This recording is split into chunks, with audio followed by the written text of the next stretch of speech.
जैसा कि मैंने अपनी लास्ट वीडियो जो कि इस वीडियो का पार्ट 1 था उसमें बात करी थी कि कैसे साउथ कोरिया एक हद से ज्यादा गरीब देश से एक वेल डेवलप्ड कंट्री बना। उसमें हमने सिर्फ साउथ कोरिया के ग्लोरीफाई हिस्से की बात करी थी, बट देखो every coin has two sides. जैसे कि आप सभी जानते हैं कि साउथ कोरिया की इमेज सेंट्रिक कंट्री है जिसे परफेक्ट दिखने का एक तरह से ऑब्सेशन है, जिसके कारण वहाँ काफी ज्यादा चीजें ऐसी भी है जो कि काफी ज्यादा डार्क, डिप्रेसिंग और डरावनी है, जिनमें वहाँ के डिप्रेशन में डाल देने वाला education system, toxic work culture, unrealistic beauty standard और के पॉप स्टार बनने की कठिन ट्रेनिंग शामिल है। इन्हीं सभी बातों का आज हम इन डिटेल इस वीडियो में जानेंगे। So without wasting further more time शुरू करते हैं आज का इंफॉर्मेटिव वीडियो।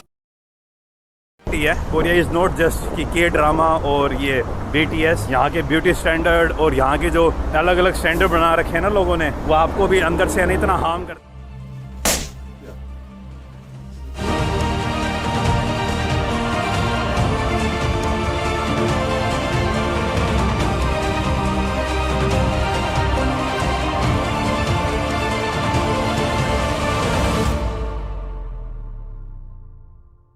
1960s से पहले साउथ कोरिया का लिटरेसी रेट अराउंड 25% से भी कम था, बट इन ईयर 1970 ये नंबर बढ़ के 87.6% तक पहुंच गया। उसके बाद लेट 1980s में ये नंबर 93% हुआ। उसके बाद आज 2025 में साउथ कोरिया का लिटरेसी रेट अराउंड 98 to 99% है। हाँ, सुनने में काफी अच्छा लगता है, बट जो चीज एक साउथ कोरियन स्टूडेंट सहता है वो काफी ज्यादा टेरिफाइंग है। इन शॉर्ट कहे तो काफी डिप्रेसिंग है। साउथ कोरिया में बच्चे को 3 से लेकर 5 साल की उम्र के बीच में स्कूल में डाला जाता है, जिसके बाद शुरू होता है एक एंडलेस लूप कंपटीशन का, ताकि वो एक हाई पेइंग जॉब किसी चेयोबल्स या वेल रेपुटेड कंपनी में ले पाए। बिकॉज साउथ कोरिया में सोशल वैलिडेशन और सेल्फ वर्थ को एक हाई पेइंग जॉब से जोड़ा जाता है। साउथ कोरिया में एक एवरेज स्कूल की टाइमिंग अराउंड 9 से 10 घंटे की होती है। 10 घंटे के स्कूल के बाद भी बच्चे वहाँ पर प्राइवेट ट्यूशंस लेते हैं, जिसे साउथ कोरिया में हैगवंस कहते हैं। एक डेटा के हिसाब से 80% तक स्टूडेंट्स हैगवंस की क्लासेस अटेंड करते हैं और ये क्लासेस कई बार तो लेट नाइट तक चलती है, जिसके कारण वहाँ स्टूडेंट्स स्लीप डिप्राइव्ड हो चुके हैं। अब 10 घंटे के स्कूल और लंबी क्लासेस के बाद मुश्किल से वहाँ पर एवरेज स्टूडेंट की नींद अराउंड 5 से 5.5 घंटे की होती है। और आपको ये सुन के और शौक लगेगा कि हैगवंस की हाई डिमांड के कारण इनकी फीस वहाँ के एक एवरेज फैमिली की इनकम से 30% से ज्यादा होती है, जो कि अराउंड 4 मिलियन कोरियन वॉन होती है। अगर हम इसे इंडियन रूपी में कन्वर्ट करें तो around 2.5 lakh rupees a year, जिसके कारण स्टूडेंट के फैमिली मेंबर लॉन्ग आवर्स तक काम करते हैं और कई बार तो एडिशनल जॉब भी करते हैं ताकि वो अपने बच्चे के एजुकेशन का खर्च उठा पाए। अब इन सब के बाद बच्चे के ऊपर कितना प्रेशर होता है होगा आप उसका अंदाजा भी नहीं लगा सकते। एक डेटा के हिसाब से 42.3% स्टूडेंट्स के बिहेवियर में किसी न किसी तरह का स्ट्रेस साइंस दिखते हैं and 27.7% students have symptoms of depression.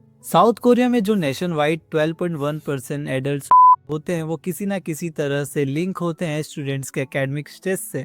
इतना ज्यादा टफ कंपटीशन, पेरेंट्स की हाई एक्सपेक्टेशंस के बाद ज्यादातर स्टूडेंट्स की कोई सोशल लाइफ नहीं होती, मतलब हाई कंसिडरेबल स्ट्रेस और टेरिबल ह्यूमन रिलेशनशिप। जैसे कि इंडिया में हम अपने बेंच पार्टनर को एज अ फ्रेंड देखते हैं, वहीं पर साउथ कोरिया में आपका अपना फ्रेंड भी आपका कंपटीशन ही बना होता है। बच्चे जिस एग्जाम के लिए बचपन से प्रिपरेशन कर रहे होते हैं उस एग्जाम का नाम है सुनियोंग एग्जाम। ये एक एग्जाम डिसाइड करती है कि स्टूडेंट्स को कौन सी यूनिवर्सिटी मिलेगी। 32.9% स्टूडेंट्स को का थॉट आता है इस एग्जाम के कारण। ये कोई नॉर्मल एग्जाम नहीं होती, बल्कि जिस दिन ये एग्जाम होती है मार्केट बकायदा 1 घंटे लेट ओपन होता है, आसपास के सारे कंस्ट्रक्शन वर्क को रुकवा दिया जाता है, फ्लाइट बकायदा आधा 1 घंटा डिले हो जाती है और जो बच्चे लेट हो गए हैं उन्हें खुद पुलिस ऑफिसर्स बाइक या कार में बिठाकर सेंटर्स पर लेकर आते हैं। साउथ कोरिया में स्काई काफी ज्यादा फेमस है। मैं स्काई मतलब आसमान की बात नहीं कर रहा, I am talking about 3 most prestigious university of south Korea, जिन्हें कंबाइंड स्काई बोलते हैं। अब इतना कुछ सहकर आपने एक हाई पेइंग जॉब ले भी ली, उसके बाद अगर आपको लगता है कि आपकी लाइफ सेट है तो आप बिल्कुल गलत हो। साउथ कोरिया का वर्क कल्चर वहाँ की स्कूलिंग से भी ज्यादा टॉक्सिक है।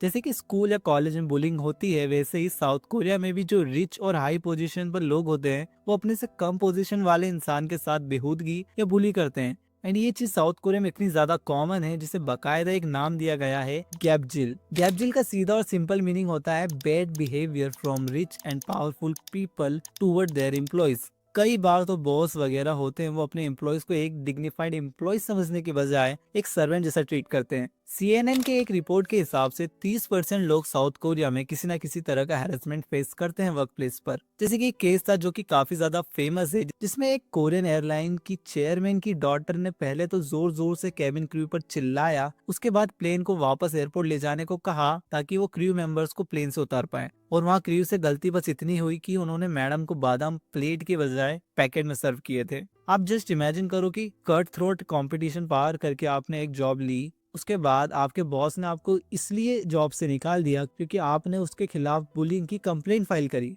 ऐसे कई केसेस है, जैसे कि एक बार एक बड़े बिजनेस टाइकून की 10 साल की बेटी ने उसके ड्राइवर को धमकी दी फायर करने की, क्योंकि ड्राइवर थोड़ा सा उस पर बिगड़ गया था। एक बार एक बॉस ने अपने एम्प्लॉयज को अपने डॉग की पोटी साफ करने को बोला। 2019 तक गैब्जिल पर कोई तवज्जो नहीं दे रहा था, पर 2019 में एक केस आता है जिसमें ली म्यूंग ही, जो कि एक कोरियन एयर डायनेस्टी की लीड फीमेल थी, उन पर एलिगेशन लगे कि वो अपने स्टाफ को फिजिकली और वर्बली एब्यूज कर रही थी, जैसे कि अपने गार्डनर पर मेटल के बड़े सीजर फेंकना और अपने एक स्टाफ को घुटनों पर बैठने पर मजबूर करना क्योंकि वो अदरक लाना भूल गया था। इस पर केस चला था एंड 2020 में ली को ये बोलकर सस्पेंडेड सेंटेंस मिला कि अगर वो ऐसा कुछ भी करते हुए पाए गए तो उन्हें स्ट्रिक्ट सजा होगी। कई किसी एम्प्लॉय को उसके बॉस से लेट नाइट मैसेजेस आते हैं जिसमें वो अब्यूजिव और सेक्सुअल लैंग्वेज का यूज कर रहा होता है। आज कोरिया में अपने बॉस के साथ ड्रिंक करना कंपलसरी है। 83% लोगों को कहना था कि उन्हें बुलिंग की रिपोर्ट्स करने के कारण रिटेलिएशन का सामना करना पड़ा, जिसमें सैलरी डिडक्शन, डिमोशन, यहाँ तक कि टर्मिनेशन लेटर तक शामिल है। गैब्जिल 119 ने यह भी बताया था कि देश में वर्क प्लेस पर जेंडर डिस्क्रिमिनेशन किस हद तक बढ़ चुका है। सिर्फ एक साल के अंदर 542 कंप्लेंट फाइल की गई लेबर डिपार्टमेंट में against the gender discrimination in work place. In 2019 Korean government ने एक रूल बनाया जिसके तहत कोई भी बॉस किसी भी एम्प्लॉय को अनफेयरली जॉब से नहीं निकाल सकता। अगर निकालता हुआ पाया गया तो उसे 3 साल की सजा होगी और 30 मिलियन कोरियन वॉन का फाइन भी भरना पड़ेगा, जो कि अराउंड $25,464 होता है। अब अगर इतना सहने के बाद भी आपके पास इनफ मनी ना हो सियोल जैसे शहरों में रहने का, तो कितना बुरा लगेगा।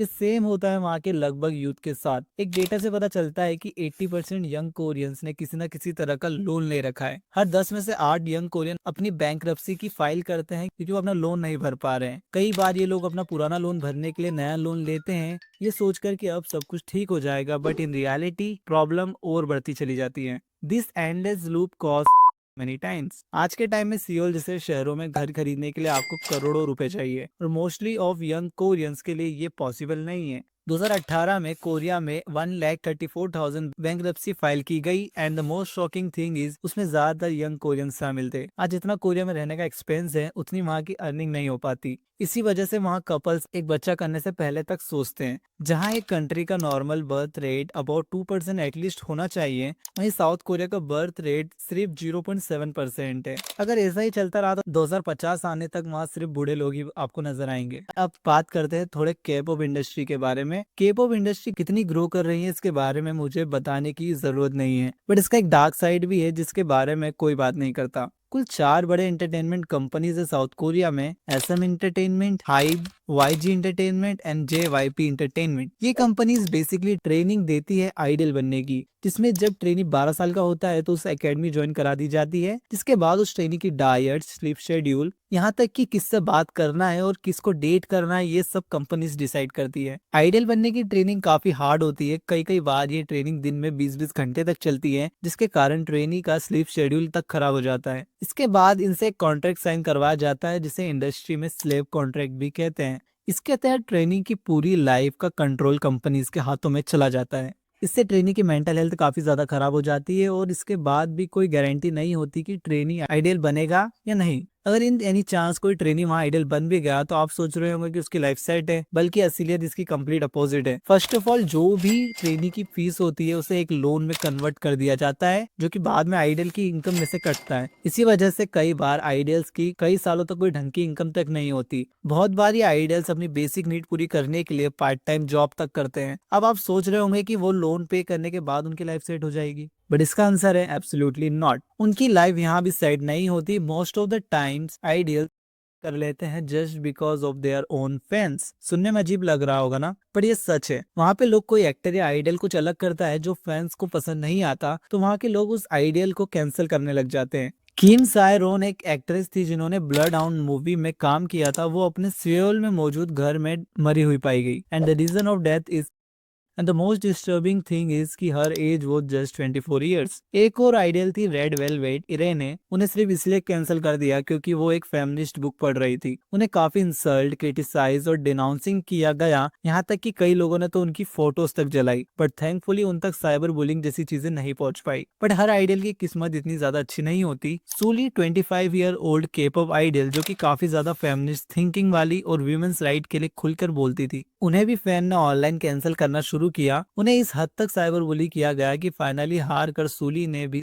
कर लिया। ऐसे और भी आइडियल्स है जिन्होंने सेम किया फैंस के कारण। यह समझने वाली बात यह आई है कि अगर कभी भी आपको कोई हेट कमेंट करने का ख्याल आए तो याद कर लेना कि आप तो कमेंट करके चले जाओगे बट उस क्रिएटर पर उसका क्या असर होगा। सो कमेंट करने के बजाय आप स्क्रॉल करें, दैट्स बेटर। सो इन सब के बाद कोरिया में जो ब्यूटी स्टैंडर्ड्स हैं वो काफी ज्यादा हाई और अनरियलिस्टिक हैं, जिसको खुद कोरियंस तक अचीव नहीं कर पा रहे। वहाँ एक टर्म काफी ज्यादा पॉपुलर है, लुकिज्म, मतलब लुक्स आर सुप्रीम। वहाँ पर लोगों को फ्लॉलेस ग्लास स्किन पाने का पागलपन है। ये वहाँ जरूरी भी है क्योंकि वहाँ पे जॉब आपको आपके ग्रेड और डिग्री से ज्यादा आपके लुक्स पर मिलती है। वहाँ रिज्यूमे में ही आपका फोटो मांग लिया जाता है, उसी के बेसिस पर आपको जॉब को देना है या नहीं देना ये डिसाइड किया जाता है। वहाँ पर एक परफेक्ट फेस की डेफिनेशन होती है, straight and pointed nose, straight eyebrows, flawless glowing skin, V shape jaw line and slim body. अब ये हर लड़की अचीव कर सके ये पॉसिबल तो नहीं है। इसी वजह से वहाँ कई बार वीमेंस इन सब अनरियलिस्टिक ब्यूटी स्टैंडर्ड्स के खिलाफ आवाज उठाती हैं, बट इससे कुछ ज्यादा हासिल नहीं हो पाया।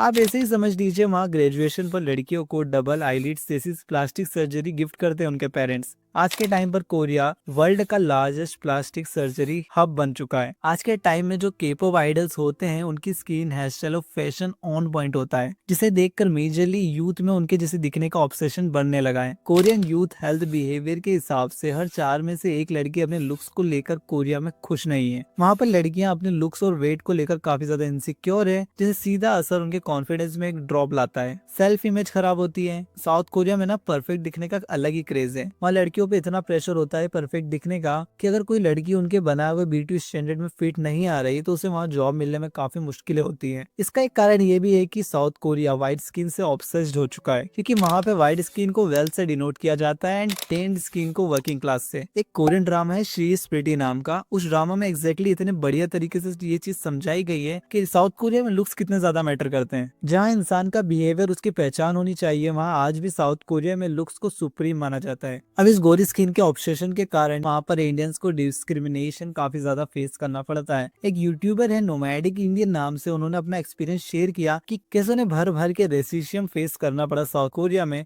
आप ये वीडियो देखिए। आपको अजीब से लुक्स और खास करके भाई अगर आपकी स्किन थोड़ी, अब जैसे भाई अपन इंडियन है, थोड़ी ब्राउन स्किन कलर है तो भाई है, क्या कर सकते हैं भाई, हम पैदा हुए हैं इसके साथ, हम इसको चेंज नहीं कर सकते।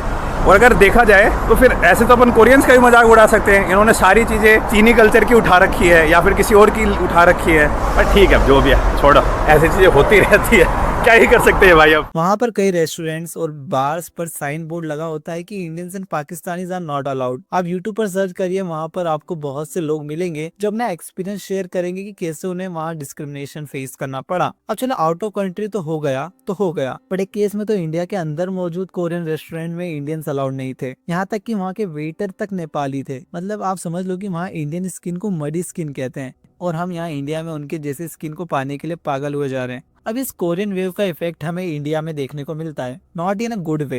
एक केस था गाजियाबाद का, जहां 3 यंग लड़कियों ने जिनकी उम्र 12 से 16 साल के बीच थी, उन्होंने अपना अपार्टमेंट के 9th फ्लोर से कूद के सुसाइड कर लिया। और इन्वेस्टिगेशन से ये सामने आया कि वो हद से ज्यादा ऑब्सेस्ड थी कोरिया से और वो एक कोरिया बेस्ड टास्क गेम भी खेलती थी। एक केस और था जहां 3 लड़कियों ने जिनकी उम्र सिर्फ 11 से 13 साल की थी, उन्होंने खुद का किडनैपिंग स्टेज किया। वो पुणे जाकर पैसे कमाकर साउथ कोरिया जाने की प्लानिंग कर रही थी ताकि वो अपने फेवरेट केपॉप बैंड बीटीएस से मिल पाए, वो भी बिना पासपोर्ट। कोरियंस का ऑब्सेशन इंडियन लड़कियों में ज्यादा बढ़ चुका है कि अब वो कोरियन मेंस को ज्यादा प्रेफर करती है इंडियन मेन से। आप खुद ही देख लीजिए। We want to ask, would you date not necessarily me, but Korean men? Yeah, sure, I am open to it. May I ask why? I have not met anyone personally, but as far as I've seen in YouTube videos and K-dramas, they seem to be really sweet. इन सब चीजों से India में mains अपनी skin से खुश नहीं है। लड़के अपने मुंह पर मेकअप लगाकर कोरियन बनने की कोशिश कर रहे हैं। हाँ माना किसी कल्चर की वैल्यू करना, तारीफ करना इज गुड, थोड़ा बहुत अपनाना भी चलता है, बट जब आप उस कल्चर के पीछे पागल हो जाते हो तो आपको गाजियाबाद जैसे केस देखने को मिलते हैं। मेरा इस वीडियो को बनाने का बिल्कुल भी ये मोटिव नहीं था कि मैं कोरिया कितना घटिया देश है या कोरिया को हेट करूं। मैं आपको बस यहाँ यही बताना चाहता हूँ कि हर चमकती हुई चीज सोना नहीं होती और हर चीज का एक अच्छा पहलू तो एक बुरा पहलू भी होता है। मैं खुद कहता हूँ कि साउथ कोरिया ने काफी ज्यादा अच्छे से कल्चर डेवलपमेंट किया और उनका कल्चर काफी अच्छा है। लिमिट में हर चीज अच्छी होती है। वो कहते हैं ना, अति सर्वत्र वर्जते। बाकी there is no height for any countries. अगर किसी के भी सेंटिमेंट को बुरा लगाओ तो आई एम सॉरी, बट ये वीडियो नीडेड था। बाकी आज के लिए इतना ही, मिलते हैं किसी और दिन किसी और नए वीडियो में। तब तक के लिए स्टे स्ट्रॉन्ग, स्टे पॉजिटिव।